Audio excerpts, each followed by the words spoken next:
इस कार्यक्रम के पुण्यार्जक हैं Jain trailer services India private limited, Jain crane services private limited, Sudha Sagar road lines, Kuntilal ji Sohni Devi Gadiya, Ramesh Kumar Sunita Gadiya, Naresh Kumar Dimple Gadiya, Ishant Deepika Gadiya, Priyansh Sonali Deepesh Gadiya, Nasirabad Rajasthan, Gandhidham.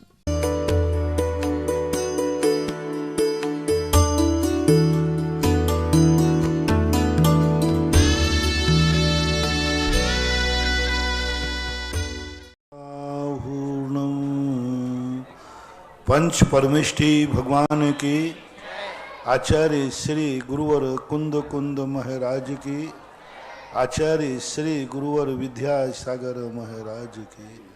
बोलो परम पूज्य निर्यापक श्रमण मुनि पुंगव सुधा सागर जी महाराज की जय। पूज्य गुरुदेव के श्री सानिध्य में जिज्ञासा समाधान में देश भर से जो भक्त जुड़ रहे हैं, हम उनका अभिनंदन करते हैं। प्रथम जिज्ञासा के लिए मैं निवेदन करूंगा शैलेश जैन छतरपुर और तैयार रहेंगे अनमोल जैन मालवा। शैलेश जैन। नमोस्तु नमोस्तु भगवान, नमोस्तु नमोस्तु नमोस्तु। मैं शैलेश जैन सुभाष नगर जैन समाज से और पूरी जबलपुर समाज से त्रिवार नमोस्तु करता हूँ। नमोस्तु नमोस्तु नमोस्तु।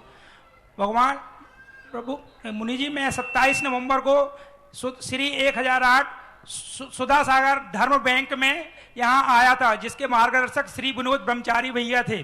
तो हमें मंदिर में एक मूर्ति रखना थी, तो उस मूर्ति के विषय में हमने पूरी रूपरेखा और सब रखा, और मूर्ति की राशि हमने उसमें मूर्तिकार को 1 लाख रुपए डाल दिए थे। और उसने जैसे ही हमें मूर्ति की फोटो भेजी तो हाँ, हमने सब बैनरों में छपवा दी, पूरे जबलपुर में मंदिरों में लगवा दिया। तो एक सज्जन आए, आप हमसे बोलने लगे कि भैया आप हमसे इसकी डबल राशि ले लो और ये मूर्ति हमें रखने के लिए दे दो। लेकिन हमने कहा नहीं भैया, हम करेंगे। और फिर इधर हम जैसे ही आए तो वहाँ महावीर भैया ने बोला भैया आपकी मूर्ति की कीमत 51 लाख हो गई। तो भगवान मैं पूछ रहा हूँ, ये हमारे परिवार के पुण्य का उदय है या पूरी समाज का? और बुंदेलखंड में एक कहावत है कि पूत के गुण पालने में दिखते हैं, तो मुनिश्री हमें इसके मार्गदर्शन दें। अब मूर्ति के संबंध में तो जो आपका विचार है, अपने नाम से यदि मूर्ति मिली है तो उसको छोड़ना नहीं चाहिए। पूत के लक्षण पालने में दिखने का अर्थ होता है कि कभी कभी व्यक्ति का भविष्य वर्तमान के बाद, दोपहर में जो मैंने कहा ना, वर्तमान ही व्यक्ति के भविष्य का निर्णायक होता है। जिस व्यक्ति का वर्तमान अच्छा है उसका भविष्य भी अच्छा होगा, वर्तमान बुरा है तो भविष्य भी बुरा होगा। इसलिए उस कहावत का भी अर्थ यही है कि वर्तमान में यदि बालक कुछ होनहार देखने में आ रहा है तो भविष्य भी समझना चाहिए कि होनहार ही होगा। आगे बोलो। अगली जिज्ञासा के लिए श्री कमल जी और तैयार रहेंगे श्री बिंदु जी शास्त्री।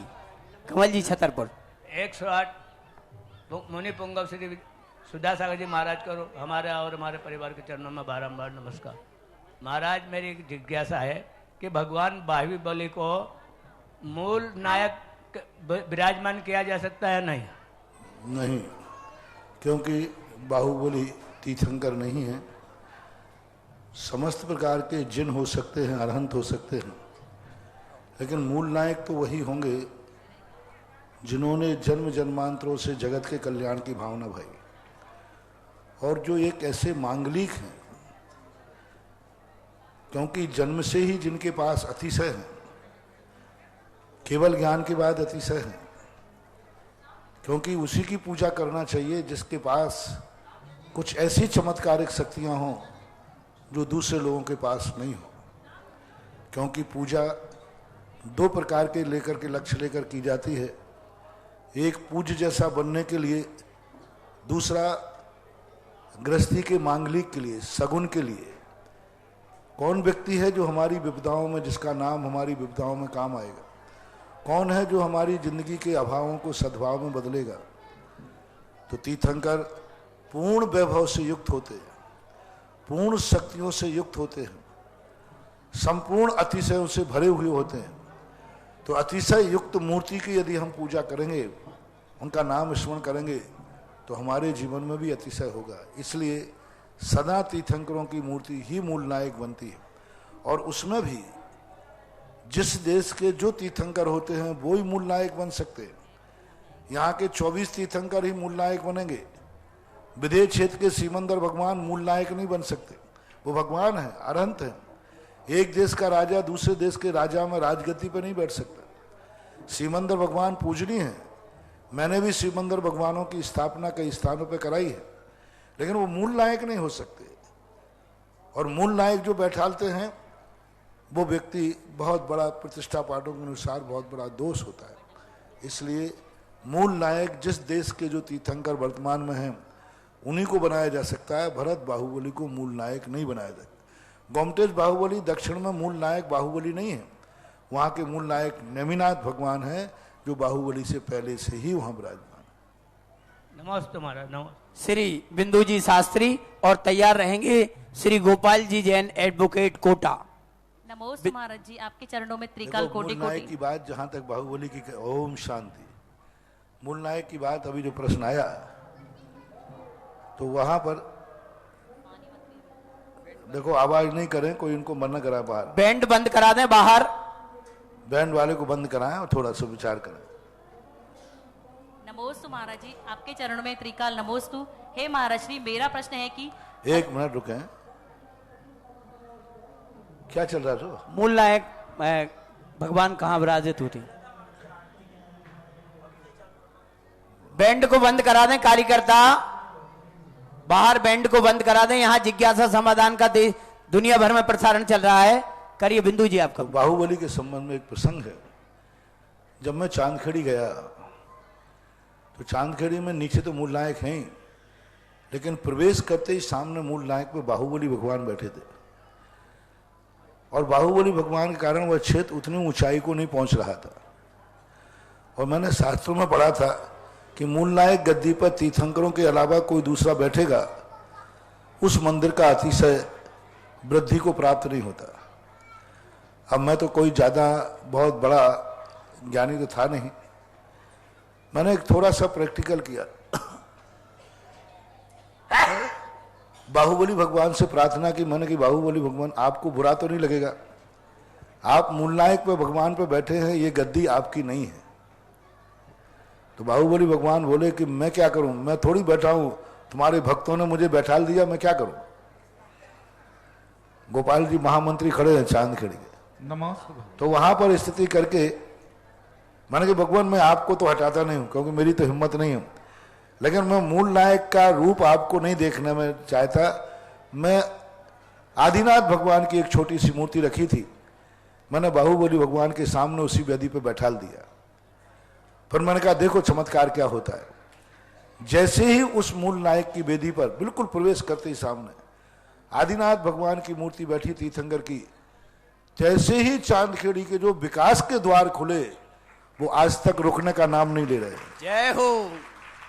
बस उसी मूर्ति के मूल नायक पे जैसे ही भगवान तीर्थंकर को बैठाला, तैसे ही उत्तर द्वार जो 250 साल से बंद था, 250 साल से बंद था, वो खुल गया। फिर तो विकास का वो क्रम रहा कि आज चांदखेड़ी आप देखें तो 15-20 साल पहले जो चांदखेड़ी का रूप था आज तो कोई पहचानने मुश्किल है। फिर मैंने कहा बाहुबली भगवान देखो आप गलत गद्दी पे बैठे थे, आपके बैठने से गड़बड़ हुआ। तो वो बाहुबली ने कहा कि मैं कब मना कर रहा हूं। तो उनको मैंने जैसे ही बाजू की बेदी पे बैठाला और उस स्थान पर नीचे एक अग्निकोण में महावीर स्वामी की मूर्ति बैठी थी, उनको जैसे ही मूल नायक बनाया, फिर तो आज एक दिन जहां पर वो दिन था जब एक चौकीदार का पैसा देने की मजदूरी नहीं थी, और एक दिन वो है कि वहां पर ऐसा दान आया कि नोट गिनने के लिए मशीन बुलाई गई थी।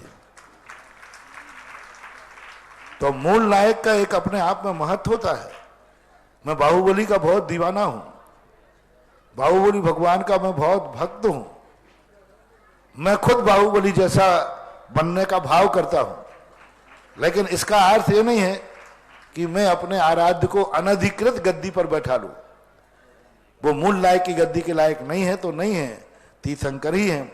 ये मेरा प्रैक्टिकल किया हुआ, चांदखेड़ी के अंदर प्रैक्टिकल किया, तो आज प्रश्न आया तो वो बात स्मृति में आ गई। निश्चित रूप से वो बिंदु जी अगले प्रश्न के लिए नमोस्तु गोपाल महाराज जी श्री, वकील साहब आपके तैयार हैं। चरणों में त्रिकाल कोटि कोटि नमोस्तु। हे महाराज श्री, मेरा प्रश्न है कि हमें हमारे नगर के पंचकल्याणक में सम्मिलित होना और अन्य नगर के पंचकल्याणक में सम्मिलित होने में क्या अंतर है? साथ ही पंचकल्याणक में मुख्य पात्र बनने के लिए किस प्रकार से पुण्य संचय करना चाहिए? अच्छे भाव करो, अच्छे परिणाम करो, और भावनाशनी होती है। भाव करोगे तो अच्छा काम होगा। जो बनते हैं उनकी अनुमोदना करो, उनका सम्मान करो, और उनके सम्मान करके भावना भाव एक दिन मैं भी ऐसा धारण करूं। और अपने नगर में पंचकल्याणक हो और अन्य नगर के पंचकल्याणक के में सम्मिलित होने में क्या मैंने आशीर्वाद दे दिया। ऐसे सब चीजों पर कुछ मैं सर्वज्ञ नहीं हूं। श्री गोपाल जी वकील साहब, और तैयार रहेंगी श्राविका श्रेष्ठी श्री सुशीला जी पाटनी आर के मार्बल। संत शिरोमणि आचार्य विद्यासागर जी महाराज के परम शिष्य निर्यापक श्रमण मुनि पुंगव 108 श्री सुधा सागर जी महाराज के पवित्र पावन चरणों में तिरकाल बार नमोस्तु भगवन, नमोस्तु भगवन, नमोस्तु भगवन। सर्वप्रथम जो आज की जिज्ञासा का पुण्यार्जक परिवार है, गदिया परिवार, उसको पूरे सदन की ओर से सादर जय जिनेन्द्र। आपकी वजह से ही हम लोगों को, देश विदेश के लोगों को मुनिश्री की देशना मिल रही है। मुनिश्री चांदखेड़ी के लिए आपने कहा, उसी के संदर्भ में मैं कह रहा हूं कि मूर्ति हटाने के बाद का अतिशय इतना रहा कि नोट गिनने की तो मशीन आई। अभी 1 जनवरी को जो शांति धारा हुई, बिना किसी भूमिका के 40 लाख रुपए से ऊपर की शांति धारा वहां पर हुई।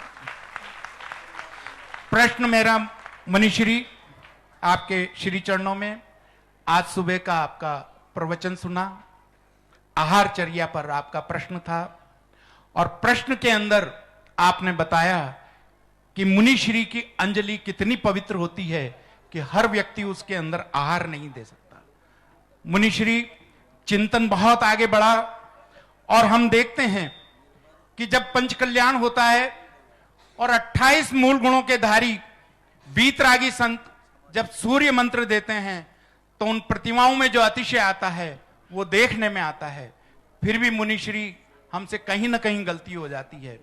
कई बार हम ऐसी प्रतिमाओं को भी नमोस्तु कर जाते हैं जहां पर कि एक साधारण सा व्यक्ति पर्दे की आड़ के अंदर सूर्य मंत्र दे जाता है।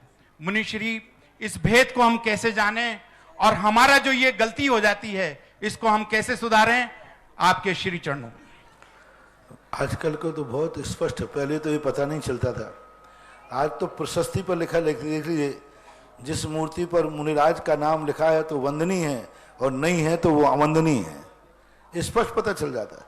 और आजकल तो सब लोग जानते हैं, जो एक साधारण श्रावक को दीक्षा नहीं दे सकता, वो एक तीर्थंकर जैसे मुनि को मुनि दीक्षा कैसे दे पाएगा? विचारणी है।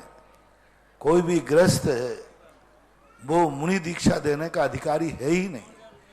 पंचकल्याणक में सूर्य मंत्र देने का अधिकार है ही नहीं।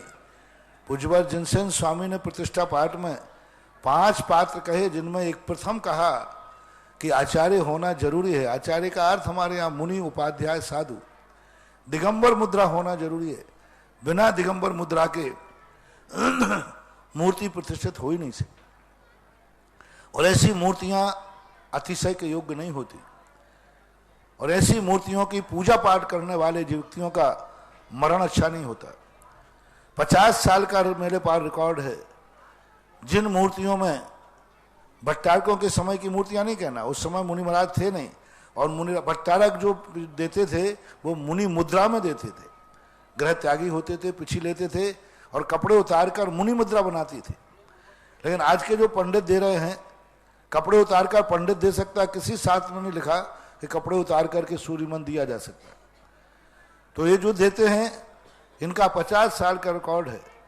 जो ऐसी मूर्तियों का नमस्कार वंदना करते हैं, उनका मरण कभी समाधि पूर्वक नहीं हो सकता। एक भी व्यक्ति का आज तक किसी ने समाधि पूर्वक मरण नहीं किया जो ऐसी मूर्तियों की वंदना करते हैं। ऐसे मंदिरों में जो पंडितों द्वारा, ब्रह्मचारियों द्वारा भी, ब्रह्मचर्य व्रत ले लेना मात्र कोई संयम का प्रतीक नहीं है। जब तक वो प्रतिमा धारण नहीं करेगा, जब तक वो मुनि व्रत धारण नहीं कर, प्रतिमा भी नहीं, मुनि व्रत धारण नहीं करेगा तब तक वो पंच कल्याण करने के योग्य नहीं है। ऐसी प्रतिमाएं मात स्टेचू हैं, और स्टेचू जो मूर्तियां हैं वो स्टेचू के रूप में। एक बार एक ऐसा व्यक्ति ने कहा, बोले महाराज आप स्टेचू मत कहें, बड़ी सूरीमंत पंडित निया, लेकिन मुद्रा तो है, बीतराग मुद्रा तो है, महावीर स्वामी की मुद्रा तो है, अंतरंग में भली उसमें सूरीमंत ठीक नहीं है, लेकिन मुद्रा तो है। तो फिर हमने उनसे यही कहा कि फिर तुम लोग भी ये क्यों नहीं सोचते हो, मुनि कैसे भी हो लेकिन दिगंबर तो है। जयपुर की घटना है, उनको ये उम्मीद नहीं थी कि ये तमाचा पड़ेगा। मान के मैं सतलाचार का समर्थक नहीं हूं, लेकिन जैसे आप मुझे समझा रहे हो कि सूर्यमंत्र किसी ने दिया हो लेकिन मूर्ति का आकार तो भगवान का ही है, ऐसे मैं पूछ रहा हूं मुनि महाराज कैसा भी हो लेकिन दिगंबर मुद्रा तो है, तुम लोग उसको नमस्कार क्यों नहीं करते? बोले बाहर से दिगंबर है तो क्या हुआ, अंदर से तो नहीं है। माने कि बस बाहर से मूर्ति हुई तो क्या हुआ, अंदर से गुणों का आरोपण तो नहीं है, मैं भी ऐसी मूर्ति को वंदना नहीं कर सकता।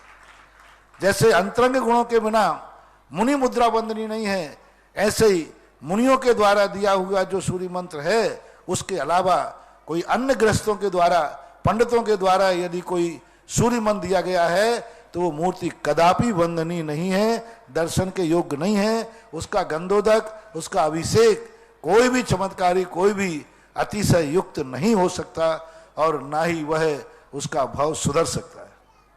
नमोस्तु भगवान, नमोस्तु। पूज्य गुरुदेव, आपके आशीर्वाद से जो जैसा कि आपने 2 दिन पूर्व जिज्ञासा में बोला, ये पूरा दरबार भगवान श्री पार्श्वनाथ स्वामी का शरण मंडित होने जा रहा है। इसी में 5100 रुपए की राशि तिलकमती जैन, सीमा जैन, राकेश जैन, आर्जब जैन भीलवाड़ा द्वारा 10 ग्राम सोना, पद्मा देवी द्वारा पारस कुमार जी, जिनेन्द्र कुमार जी, प्रियंका जी, परिधि जैन, सुरलालय हिंडोली 5100 श्रीमती कांता जी सूरत, 5100 रुपए मोक्षा अवधि जैन अहमदाबाद, 11,000 रुपए संतोष जैन करोल बाग नई दिल्ली द्वारा एक जनालय की घोषणा जीवन लाल जी जैन सहस्त्रकूट में एक प्रतिमा स्थापित कराने का सौभाग्य जीवन लाल जी, नवीन कुमार जी, सुकांता जी, संध्या जी, समय भूमि जैन खिमलासा ने प्राप्त किया है।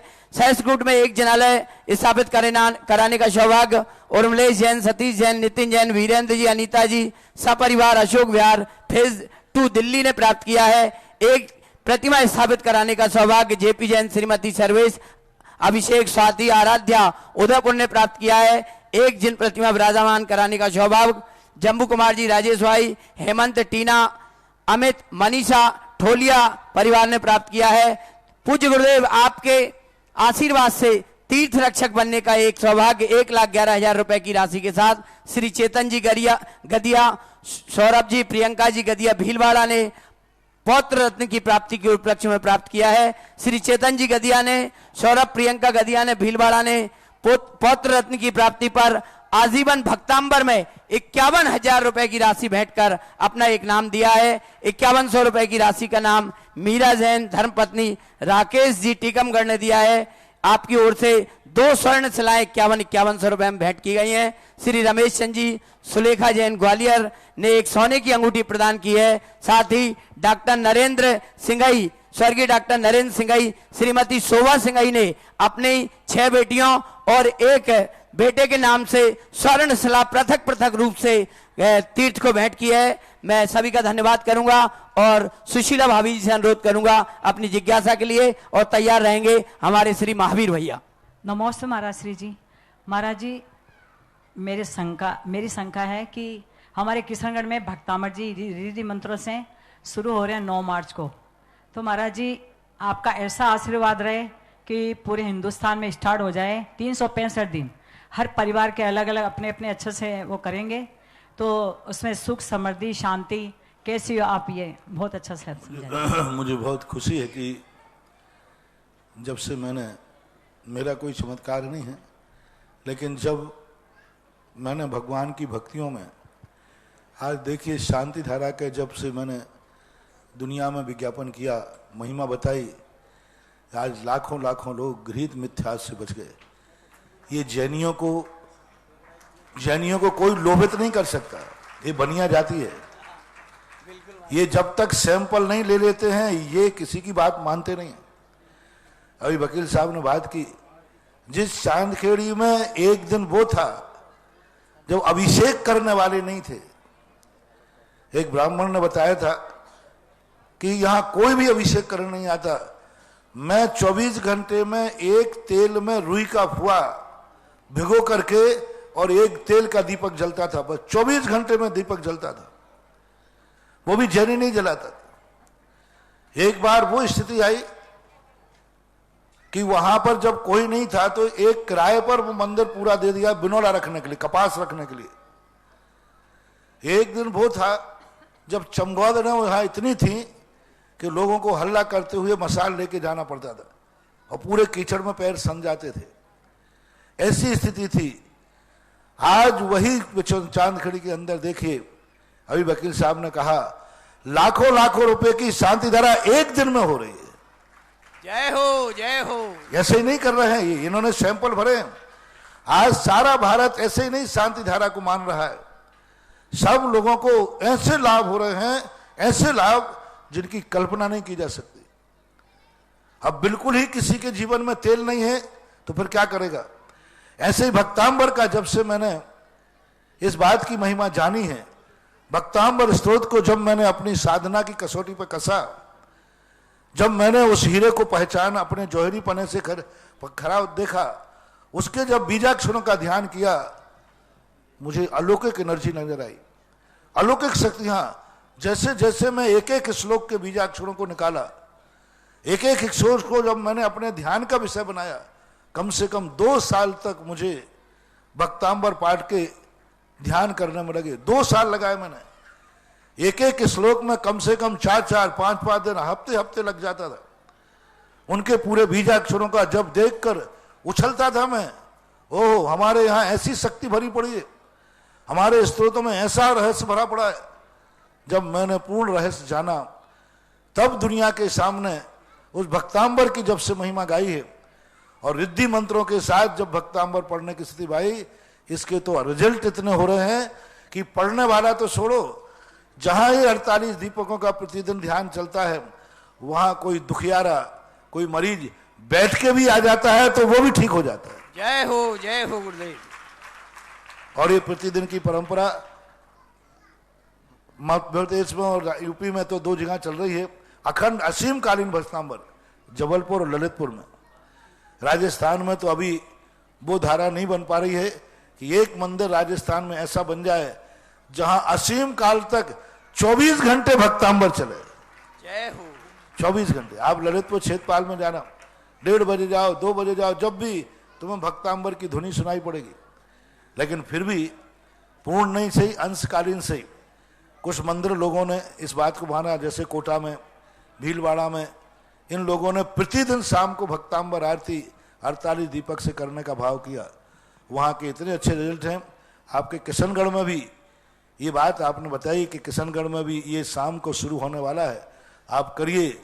और ये 6 महीने के अंदर ही अंदर ऐसा चमत्कार दिखाएगा कि अभी शाम को तुम आरती का आशीर्वाद ले रहे हो, एक दिन सुबह भक्तांबर मंडल का विधान भी आशीर्वाद लोगे। महाराज आपका क्योंकि मुझे तो अपने माल पर विश्वास है। अपना माल कंपनी का माल है, कहीं खराब होने वाला नहीं है। अपना माल तो बिना कमीशन का है। आज अभी शाम की आरती शुरू कीजिए, देखें कितना अच्छा परिवर्तन। 365 दिन शाम को 48 दीपकों की आरती होगी। लेकिन शुद्ध भक्तांबर पाठ ही रखना। उस पाठ में दीप पूजन जब करो उसमें संगीत वगैरह मत रखना। ठीक है, बस शुद्ध भक्तांबर पाठ और उसका जो रिद्धि मंत्र है वो पूजन करके, भजन आपको करना तो पहले पढ़ लीजिए, बाद में पढ़ लीजिए। अखंड भक्तांबर को खंडित नहीं करना। ठीक है। कई लोग क्या है, एक श्लोक पढ़ करके फिर भजन गा लेते हैं, फिर दूसरा श्लोक पढ़ते हैं। ये सांस्कृतिक कार्यक्रम तो हो सकता है, लेकिन ये पाठ की कोटि में नहीं आएगा। पाठ वो कहलाता है जो बीच में बिल्कुल भी तोड़ा ना जाए, अखंड रखा जाए। इसलिए इस अखंड भक्तांबर पाठ को आप निरंतर 48 का पढ़ें और रिद्धि मंत्रों के साथ दीप पूजन करके भगवान की आरती भी, वह जो भक्तांबर की जो आरती है वो आप अपने आप में करें। बहुत अच्छा। पूरे किशनगढ़ समाज के लिए आशीर्वाद। इसमें सब महिला पुरुष बढ़ चढ़ के भाग लो। इससे 2 फायदे होंगे। शाम को बैठने वाले लोगों में जो पंचायत चलती है यहाँ वहाँ, शाम को सबसे ज्यादा अराजक तत्वों की तरफ जाते हैं लोग, टीवी खोल के बैठ जाते हैं, बाजार में घूमते हैं। ये सब छोड़ करके शाम को भक्तांबर पाठ के साथ मंदिर में जाओ, और भारत के हर मंदिर में ये शुरू होना चाहिए, ऐसी मेरी भावना है। महाराज जी, एक शंका है कि आज जयपुर में सुधा सागर बालिका छात्रावास का नया भवन का उद्घाटन हुआ था महाराज श्री, आपके आशीर्वाद से बहुत ही अच्छा हुआ। इसके बारे में आप थोड़ा अच्छा से और बता दीजिए। वो तो बहुत अच्छा हो ही रहा है, क्योंकि वो कार्यक्रम ही ऐसा है, 2000 वर्ष के बाद पहली बार धार्मिक पढ़ाई करने वाला बालिकाओं का छात्रावास खुला। छात्रावास बहुत हैं, पुरुषों के हैं, बालिका भी कोटा में है, सारी दुनिया में, लेकिन सब जगह लौकिक पढ़ाई पढ़ाई जाती है। सब जगह साइंस, मेडिकल, कॉमर्स, आर्ट, ये सब लौकिक पढ़ाई, आजीविका की पढ़ाई पढ़ाई जाती है।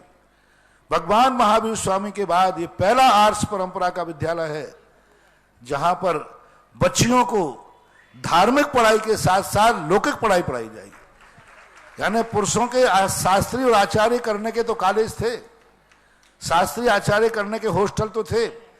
गणेश प्रसाद वर्णी जी ने भी बहुत बड़े विद्यालय खोले थे, बहुत बड़े छात्रावास खोले थे, पूरे जगह जगह वर्णी जी ने खोले थे। बहुत बड़ा उपकार, बहुत बड़ा कार्य उन्होंने किया था, लेकिन वो भी पुरुषों के छात्रावास थे, पुरुषों के ही हॉस्टल खोले थे, पुरुषों के लिए ही व्यवस्था की गई थी, बच्चियों की व्यवस्था आज तक नहीं हुई थी।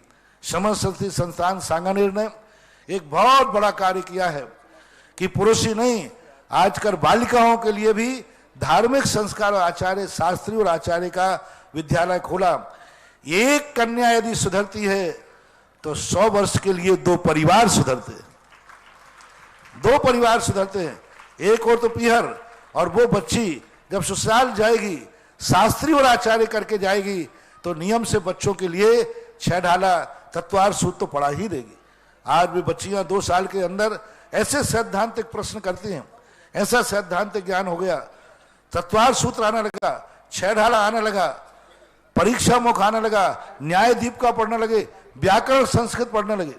अभी ये संस्थान के बच्चे बैठे हुए हैं, यहाँ आए हैं, अभी आचार्य जी के दर्शन करने जा रहे हैं। तो ये बच्चों का तो 20 साल पहले खुला था। किशनगढ़ चतुर्मास की अद्भुत देन, किशनगढ़ चतुर्मास की एक अलौकिक घोषणा ने आज छात्रावास, मैंने एक छात्रावास बनाने का आशीर्वाद दिया था। जिस छात्रावास का उद्घाटन हुआ तो ये छात्रावास साल भर पहले बनाने का आशीर्वाद दिया। मैंने कहा चलो छात्रावास बन जाए तो मैं निश्चिंत हो जाऊंगा। उस छात्रावास का उद्घाटन नहीं हो पाया और वो आज ही हाउसफुल हो गया। अब मैंने की बड़ी आफत हो गई। इससे अच्छे तो हमारे बच्चे थे, कम से कम हमें धीमे धीमे परेशान करते थे। हाँ, 3-4 साल में वहां तो अभी उद्घाटन हुआ नहीं और समाचार आ गए, बोले महाराज छात्रावास बहुत छोटा है, अगली साल जुलाई में कहाँ रहेंगी बच्चियां। लोग कहते हैं कि आज के युवा बच्चियां बिगड़ रही हैं।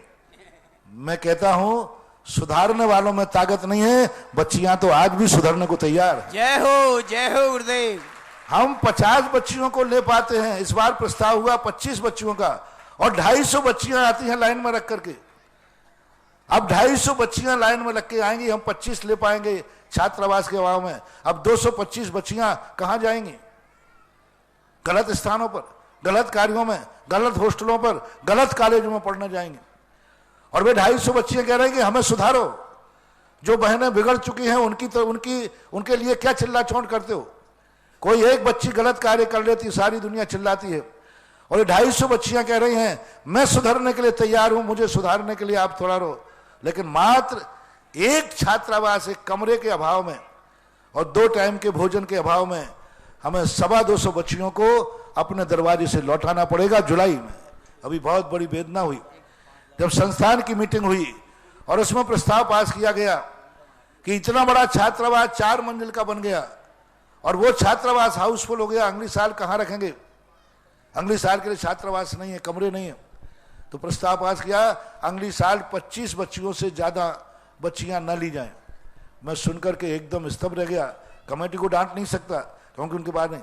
मैं तो अपने भक्तों को कह सकता हूं कि इस बार, पिछली बार 250 बच्चियां आई थी, इस बार 300 आएंगी और ये 25 बच्चियां लेंगे।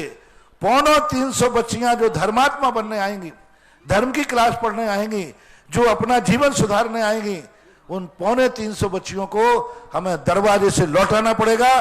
कल के दिन वो भ्रष्ट हो जाएं, गलत मार्ग पे चले जाएं, तो फिर मत कहना कि बच्चियां बिगड़ रही। श्रीमानों से मेरा कहना है, जब सांगानेर संस्थान खुली गया है तो जो श्रेष्ठी वर्ग हैं वो इस बात का आश्वासन सांगानेर संस्थान कमेटी को देवें कि आवास और भोजन के कारण से समस्त संस्थान के दरवाजे से किसी बच्ची को लौटाया ना जाए। जितना बड़ा छात्रावास बनाना है बनाइए, और जितनी बच्चियां हैं उनको रहने की व्यवस्था कीजिए। तो जो समाज का श्रेष्ठी वर्ग है वो आगे आए और अपनी बच्चियों को गोद लेकर के और उनका जीवन का भविष्य का उज्जवल करे। आज समाचार मेरे पास आ गए, बोले महाराज पूरा छात्रावास आज ही हाउसफुल हो गया, कोई कमरा खाली नहीं है। जुलाई में क्या होगा तो आप जानो और आपकी कृपा दृष्टि जाने। परम पूज्य नमोस्तु। और मैंने भी कह दिया, मेरे भक्तों आप जानो और आपका विचार जाने, मैंने भी पार्सल कर दिया आप लोगों के पास।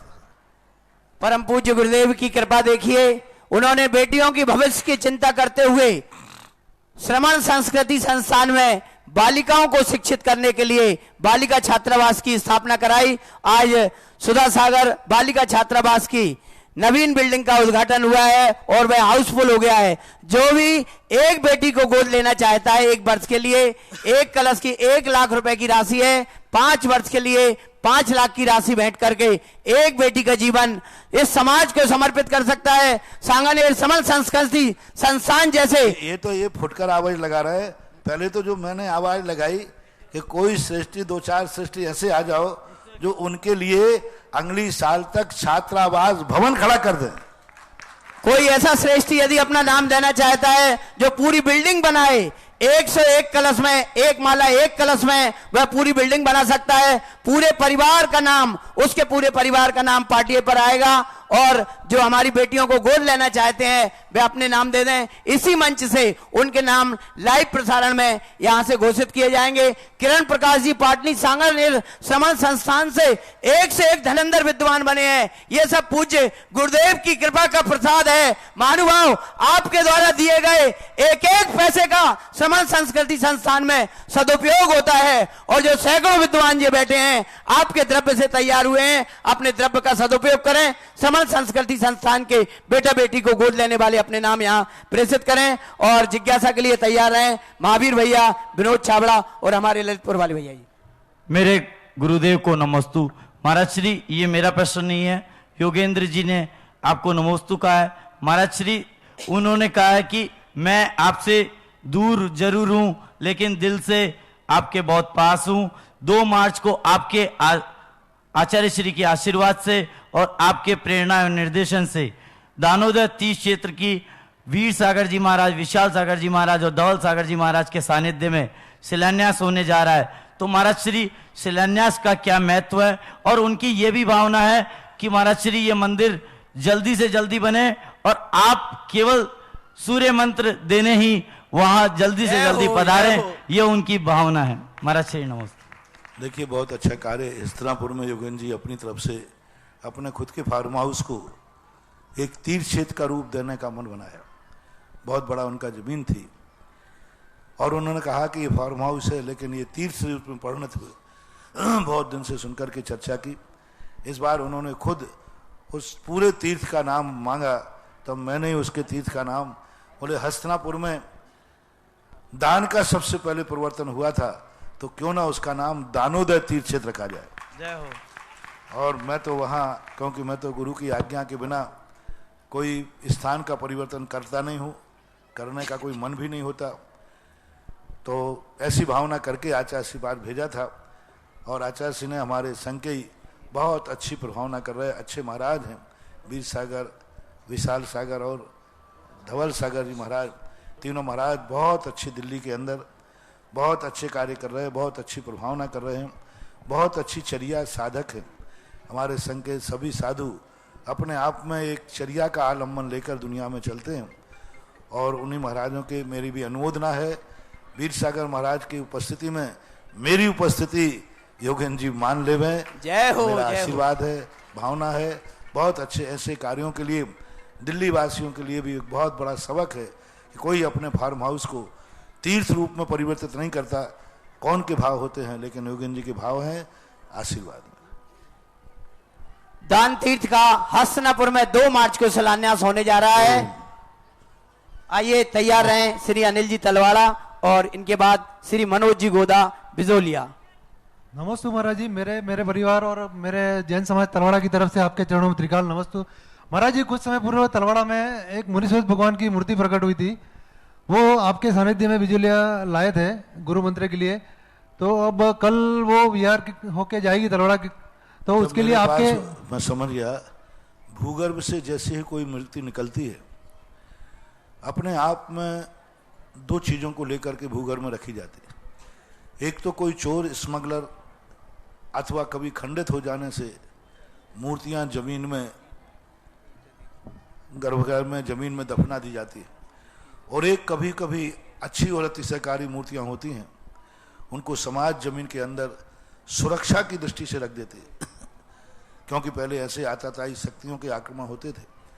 और वो मूर्ति कितनी पुण्यवान है कि वह जीवन हजारों साल तक जमीन के अंदर रहकर पहले तो आतताई शक्तियों से अपनी जिंदगी बचाई, फिर जमीन में इतने दिनों से रखने के बाद भी अपनी जिंदगी को सुरक्षित करके और अपन लोगों के पुण्य के उदय से वो जमीन में ऊपर आती है। बागड़ में भी एक ऐसे ही मुनिष्यव्रतनाथ भगवान की मूर्ति बहुत प्राचीन प्रतीत होती है, जमीन से निकल के आई। कुछ दोष उसमें थे, कुछ हीनादिक थे, उनका अभी शिल्पी के द्वारा ठीक कराया गया और इसी पंचकल्याण उसकी प्रतिष्ठा करके जा रहे हैं। बागड़ वालों के लिए ये दूसरा शुभ संदेश है।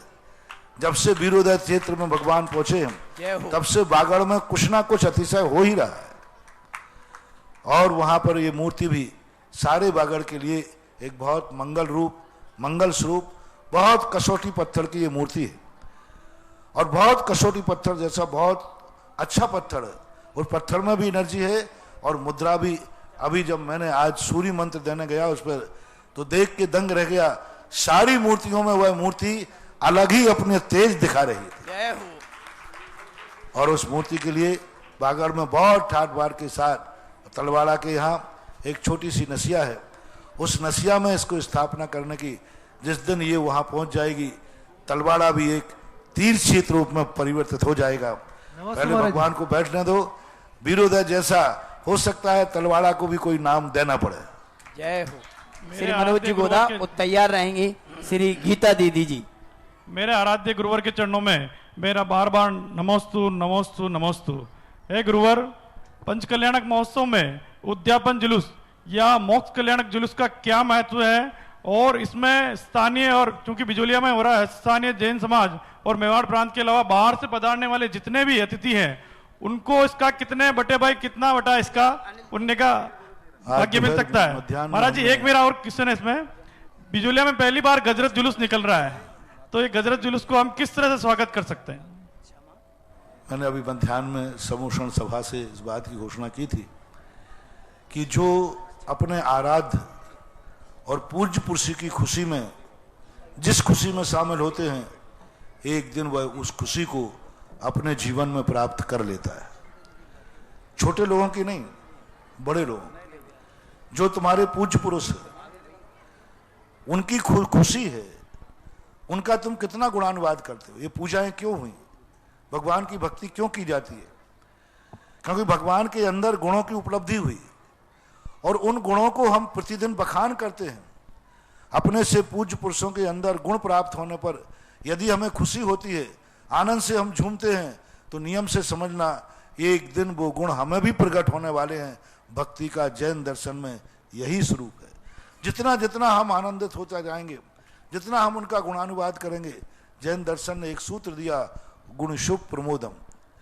गुणवानों को देखकर प्रमोद भाव आना उनके गुणों की प्रशंसा नहीं है, अपने अंदर गुण प्रकट करने का बीजारोपण है। जब भी कोई व्यक्ति हमसे अधिक गुणवान हो, उसको देखकर हमें आनंद आए, तो निश्चित समझना चाहिए हमारे अंदर भी ऐसे गुणवान बनने का बीजारोपण हो गया। कल भगवान का मोक्ष कल्याणक, कल भगवान की प्रभावना, कल सारे दुनिया की जगत को हम भगवान को दिखाना चाहते हैं। तो आप लोग जितना इस भगवान की खुशी में शामिल होगे, एक दिन यही खुशी तुम्हारे जीवन में भी परिलक्षित होगी और फसल के समान फलेगी। भगवान की खुशी तो भगवान की तो प्रभावना करना अपना बहाना है, निमित्त है। भगवान के बहाने अपनी जिंदगी को यश पता का फहराना उद्देश्य रहता है। मैं सदा कहता हूं, ये महोत्सव, ये देवसाद गुरु खेत हैं, इसमें जो जितना बीज बोलेगा वो उतनी फसल को प्राप्त कर लेगा। बिजौलिया के अंदर ये पहली बार गजरत निकल रहा है। गजरत भी नगर नगर भ्रमण में होगा। भगवान गजरत पर बैठे हुए एक बहुत बड़ा सगुन होता है, मांगलिक होता है। भगवान का वेदी पर दर्शन करना, भगवान का और कहीं किसी रूप में दर्शन करना अलग अलग है। जैसे भगवान योग निरुद्ध को जाते उस समय दर्शन करना, और भगवान जब समोषण में बैठते हैं उस समय दर्शन करना। भगवान के समोषण में बैठे हुए दर्शन का मंगल स्वरूप ज्यादा होता है।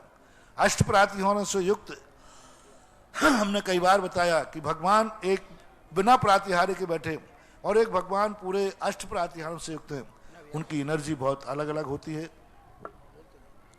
तो कल जो भगवान का वैभव निकलने वाला है, सारे बिजौलिया वालों को तो मैंने कह दिया कि हर बिजौलिया की हर सड़क और दरवाजे को आप जितना सम्मान से सुसज्जित कर सकें वो आपकी महिमा है। आप जितने उत्साह के साथ भगवान की खुशी में शामिल होंगे उतनी ही तुम्हारी जिंदगी में, तुम्हारे नगर में उतनी ही खुशी आएगी। ये बात, और कल हमने बहुत बड़ी बात कही थी आज दोपहर में कि दिवाली मनाने का अवसर मात्र मोक्ष कल्याणक को ही मिलता है। सारी दुनिया में दीपमालिका, क्योंकि मोक्ष कल्याणक एक सारे कल्याणकों में शिरोमणि कल्याणक है। उसी कल्याणकों के कारण से शेष 4 कल्याणकों का महत्व होता है। इसलिए 4 कल्याणकों पर दिवाली नहीं मनाई जाती। दिवाली मनाई जाती है तो मोक्ष कल्याणक पर मनाई जाती है। जब देवताओं ने दीपमालिका, हरिवंश पुराण में नेमिनाथ भगवान के मोक्ष होने पर जो देवों ने दीपमालिका बनाई, गिरनार के लिए जो दीपों से सजाया, अनगिनत, यानी पूरा गिरनार देवों के द्वारा दीप मालिकाओं से सजाया गया था। और देवों ने पूरे नगर को, पूरे गिरनार पर्वत को, ऊर्जन पर्वत को दिवाली के रूप में जगमगा दिया था और खुशी का इजहार किया था। ऐसा कल मोक्ष कल्याणक उद्यापन का समय है। कल तो बहुत बड़ा दिन है। कल कलशारोहण भी होगा। अभी कलशारोहण सैंपल के लिए ऊपर चढ़ाया, क्योंकि हाथ से तो कोई चढ़ा नहीं सकता था, मशीन से चढ़ाना पड़ा। देख करके ऐसा आनंद प्रफुल्लित हुआ, अभी देख करके ऐसा लग रहा है कितना सुंदर कलशारोहण। ध्वजारोहण अभी कल कलशारोहण होगा, ध्वजारोहण। और कल अभी तो मूर्ति थी, कल भगवान मंदिर जी में बैठेंगे। जय हो, जय हो। कल भगवान विराजमान होंगे। 27 फुट के पद्मासन अभी विराजमान नहीं हुए, मंत्र पढ़ करके कल विराजमान किए जाएंगे। देखें, और मूर्ति देने वाले ने मूर्ति दी है, ध्यान रखना। पटवारी परिवार सुनो, मैंने मूर्ति बेची है, भगवान नहीं बेचे, ध्यान रखना। जय हो। मूर्ति ली है आपने, भगवान नहीं। आपने मूर्ति के लिए दान दिया है। अब भगवान कौन बैठा लेगा, ये तो कल इंतजार करो कि भगवान को विराजमान कौन करेगा। प्रशस्ति मूर्ति पे लिखी जाती, भगवान पे नहीं लिखी जाती। इसलिए जो कुछ भी करना है सब पहले लगा दिया। और जो अब भगवान आज भगवान बन गए हैं। तुमने मूर्ति दी थी, मैंने तुम्हें भगवान दिए। जय हो, जय हो गुरुदेव। तुमने एक पाषाण की मूर्ति मुझे दी थी, बिजौलिया पत्थर की, सैंड स्टोन की, और मैंने अनंत चतुष्टय से धनी 40 गुणों से मंडित भगवान तुम्हें सौंप रहा हूं। अब इन भगवान को कौन विराजमान करेगा, कौन परिवार होगा, किसके पवित्र भाव होंगे कि इतनी विश्व की गिनीज बुक में नाम में आने वाली ऐसी अलौकिक मूर्ति कौन अपने परिवार से विराजमान करेगा, किसके हाथों से विराजमान होगी। कल रथ महोत्सव से जब लौट करके अपन आएंगे उस समय भगवान को विराजमान करेंगे और विराजमान करने का दृश्य होगा। नमस्ते। गीता दीदी और तैयार रहे, क्षमा जैन मेरठ, सविता दीदी मुगावली। नमोस्तु महाराज जी, नमोस्तु महाराज जी, नमोस्तु महाराज जी। कल आपने प्रवचनों में बोला था कि जब बालक पास कुमार का जन्म हुआ था, सौदामिंद्र को अवधि ज्ञान से ज्ञात हो गया था, लेकिन जब उसने अपने नैनों से देखा, आंखों से देखा, तृप्त नहीं हुआ, हजारें आंखें लगाईं, और जो साक्षात देखते हैं उसका प्रभाव अलग ही होता है। ऐसे ही पार्श्वनाथ भगवान के 10 भाव हमने पढ़े थे, सुने थे और अनुभव में नहीं आए थे, लेकिन पहली बार बिजौलिया में पार्श्वनाथ पंचकल्याणक हुआ, उसमें धैर्य सागर महाराज की विशेष महती कृपा और परिश्रम के माध्यम से कल महाराज जी जो 10 प्रकार के उपसर्ग हुए थे, 10 भव से जो कमट का जीव 10 भव से उपसर्ग कर रहा था, वो सारे साक्षात देख के आत्मा रोमांचित हो गई कि कैसा बैरी था, कैसे उसने क्या क्या किया। एक तो हो गया धैर्य सागर महाराज जी का परिश्रम। अब ये सारी समाज 16 जनवरी को पास कुमार आए थे और 24 फरवरी को पंचकल्याणक हो गया और आज कितनी तारीख है? 28 तारीख को समोसरण की रचना हो गई। मुझे नहीं मालूम कुबेर ने कितनी देर में भगवान के समोसरण की रचना की, पल में, क्षण में, अंतर्मुहूर्त में कि 48 मिनट में, लेकिन यहाँ के बच्चों ने, समाज ने, युवाओं ने, पूरी समाज ने, बिजौलिया की पूरी समाज ने, पूरी बच्चों ने दिन रात परिश्रम करके, मेहनत करके भगवान जैसे काले कलूटे बन गए और ऐसी मेहनत की उन्होंने, ऐसी मेहनत की, ना दिन देखा, ना रात देखा, ना खाना देखा, ना पीना देखा, ना सोना देखा और ऐसा अपना रूप भी भगवान पारसनाथ जैसे काले बन गए। तो ऐसी मेहनत करने वाले इतने थक जाते हैं, एक क्षेत्र का पंचकल्याण करवाने वाले इतने थक जाते हैं और आप तो इतने सारी मेहनत करते हैं, इतना सारा श्रम करते हैं, आप तो इतने हर क्षेत्र के लिए इतना सब कुछ करते हैं, परिश्रम करते हैं, आप नहीं थकते क्या? ओम शांति। चलो ठीक है। ओम शांति। सुने, प्रश्न छोटा हो तो अच्छा रहता है। इसके लिए हम हमेशा कहा करते हैं, धर्म वह है जिसके करने के बाद थकते नहीं हैं, थकान दूर हो जाती है। जय हो, जय हो। और संसार वह है जिसके करने के बाद स्वस्थ व्यक्ति भी थक जाता है।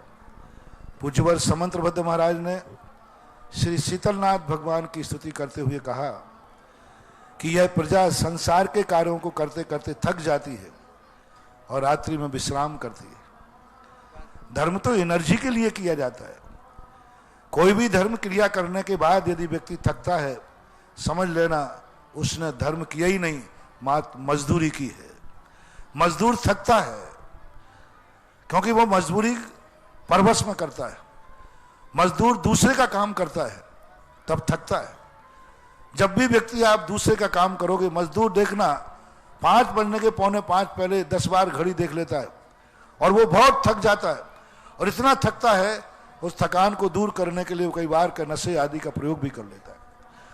लेकिन जब सेठ जो होता है, जब उसकी सारंग चलती है रात के 2-2 बजे तक, मुझे इसलिए दया नहीं आती इन लोगों पर क्योंकि जब इनकी सारंग चलती है, धंधा चलता है, तब रात के 2-2, 3-3 बजे तक व्यापार करते हैं, धंधा करते हैं, बही खाता करते हैं, तो भी सुबह जल्दी उठकर फिर दुकान खोल लेते। उस समय ने ढकते ये भले आदमी, उस समय तो कहते मजा आ रहा है। और मंदिर के कार्यों में जब कोई लगता है तो तुम लोगों को दया आती, अरे बेचारे छोकरे देखो कितनी मेहनत कर रहे हैं, कितनी कर रहे हैं।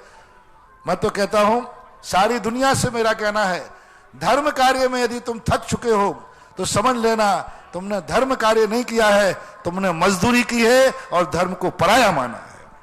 क्योंकि पराया काम करने में थकता है और घर के काम करने में नहीं थकता। दुकानदार कभी नहीं थकता, रात के 12 बज जाए, 2 बज जाए, ग्राहक यदि पूरी रात चलता है तो पूरी रात भी बैठ जाता है। जैसे व्यक्ति नोट गिनने में कभी थकता नहीं है, ऐसे व्यक्ति को कभी माला फेरने में नहीं थकना चाहिए।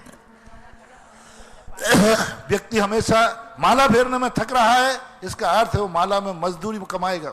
इसी प्रकार धार्मिक कार्यों में यदि किसी के मन में ये भाव आता है, मैं इतने दिन से कार्य कर रहा हूं, मैं तो थक गया हूं, 2-2 बजे जाता हूं, मैं तो ऐसा बहुत ही हम थकान हो जाती है, महानुभाव कृपया करके ये मजदूरी ना करें। तुम थक जाओगे, बोर हो जाओगे और इतना चिड़चिड़ापन आ जाएगा कि ये कार्यक्रम कब बंद हो और कब महाराज बिहार करें। जो पराय मानकर करेगा और जो ये मान के करेगा कि नहीं धर्म भी मेरा है और मेरे भगवान का है, वे मेरे पिता हैं, मैं उनका बेटा हूं, वो मेरे भगवान हैं, मैं उनका भक्त हूं, सब कुछ मेरा ही है, तो आप जन्म जन्म तक भी करते जाओगे। ऐसे पंच कल्याणक प्रतिदिन जिंदगी भर होते रहेंगे तो भी वह थकने वाला नहीं हूं, उसमें से मैं हूं। लोग कहते हैं क्यों नहीं थकते आप? मैं कभी भगवान का धर्म मानते ही नहीं हूं, मैं तो इसको अपनी बसियत मानता हूं, क्योंकि ओरिजिनल बेटा हूं इनका, इनकी सारी बसियत अपनी बसियत।